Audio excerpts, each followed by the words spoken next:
നമസ്കാരം സുഹൃത്തുക്കളെ. നമ്മുടെ രാജ്യത്തെ സോഷ്യൽ മീഡിയയിൽ കഴിഞ്ഞ ദിവസങ്ങളിൽ കണ്ട വൻ തരംഗമാണ് കോക്രോച്ച് ജനതാ പാർട്ടി. ഇൻസ്റ്റാഗ്രാമിൽ ബിജെപിയെക്കാളും കോൺഗ്രസിനേക്കാളും ഒക്കെ ഫോളോവേഴ്സ് നേടിയ സിജെപിയുടെ അക്കൗണ്ട്, എക്സ് അക്കൗണ്ട് പക്ഷേ പൂട്ടിക്കെട്ടിയിരിക്കുന്നു. ഈ അക്കൗണ്ട് പ്രവർത്തിപ്പിക്കുന്നത് ഇന്ത്യക്ക് പുറത്തു നിന്ന് എന്നാണ് എക്സ് നൽകുന്ന വിവരം. എന്നാൽ പുതിയ അക്കൗണ്ടുമായി കോക്രോച്ച് ഈസ് ബാക്ക് എന്ന അക്കൗണ്ടുമായി അവർ വീണ്ടും രംഗപ്രവേശം ചെയ്തിരിക്കുന്നു. ഇന്നത്തെ പ്രൈം സ്റ്റോറി പാറ്റ പറക്കുന്നത് എങ്ങോട്ട്, എങ്ങനെയാണ് ഇതിന്റെ തുടക്കം?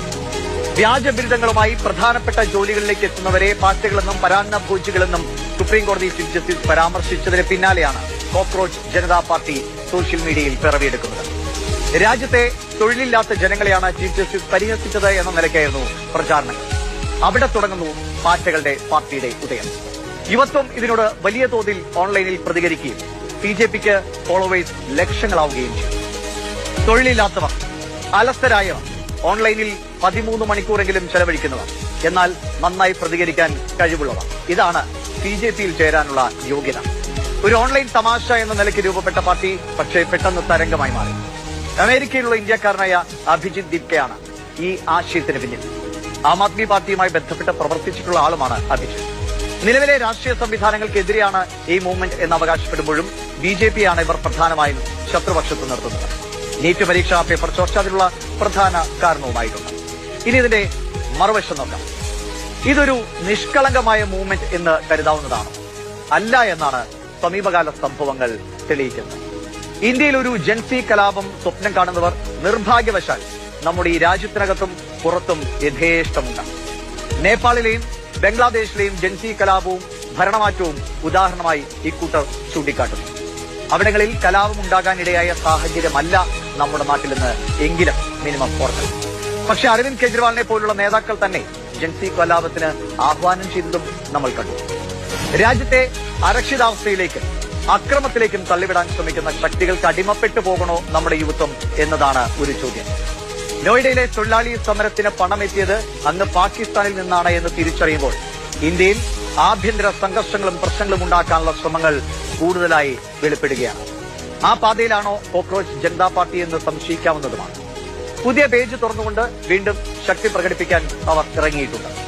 ഇത്തരം മൂവ്മെന്റുകളിലേക്ക് പോകാനുള്ള സാഹചര്യങ്ങൾ, അല്ലെങ്കിൽ യുവാക്കൾ ഇത്തരം മൂവ്മെന്റുകളിലേക്ക് ആകർഷിക്കപ്പെടാനുള്ള സാഹചര്യങ്ങൾ രൂപപ്പെടുന്നത് തടയാനുള്ള ഉത്തരവാദിത്വവും ബാധ്യതയും സർക്കാരുകൾക്കും രാഷ്ട്രീയ പാർട്ടികൾക്കും ഒരുപോലെ ഉണ്ട് എന്നുകൂടി ഓർമ്മപ്പെടുത്തട്ടെ. അല്ലെങ്കിൽ നമ്മുടെ കൈക്കും അപ്പുറത്താകും കാര്യങ്ങൾ.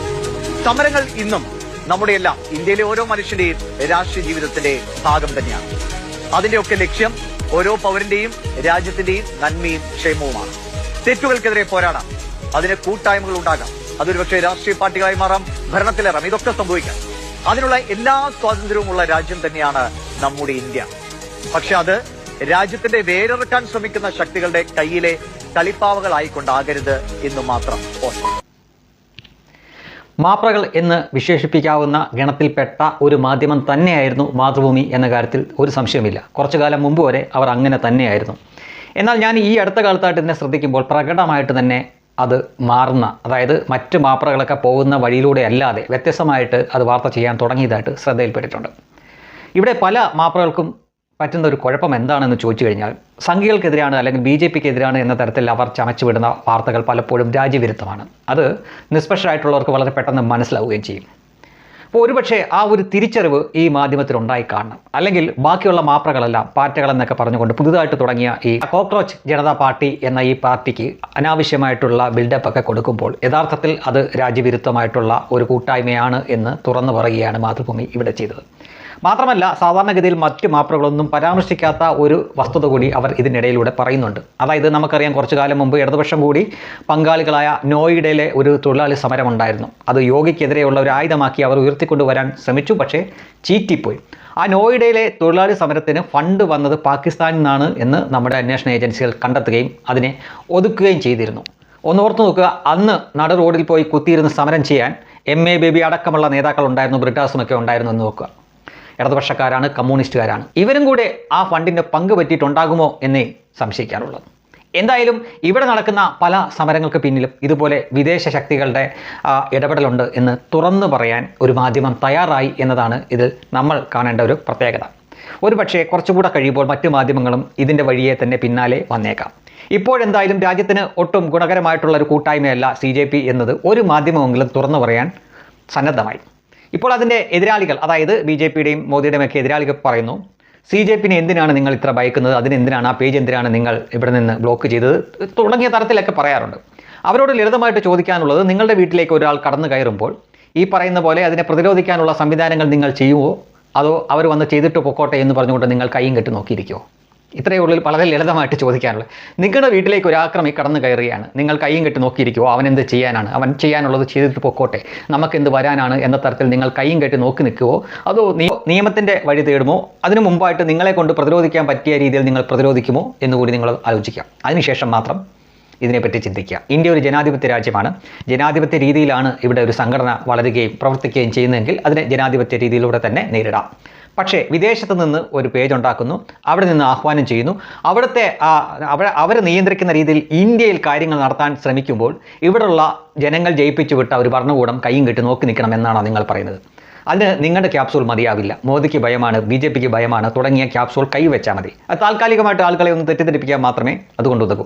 ഒന്ന് ഓർത്തു നോക്കൂ, ഇവിടുത്തെ പ്രതിപക്ഷ നേതാവായിരിക്കുന്ന ശ്രീ രാഹുൽ ഗാന്ധി, അദ്ദേഹത്തിൻ്റെ പാർട്ടിക്ക് ഇപ്പോൾ 99 MP-മാരുണ്ട്.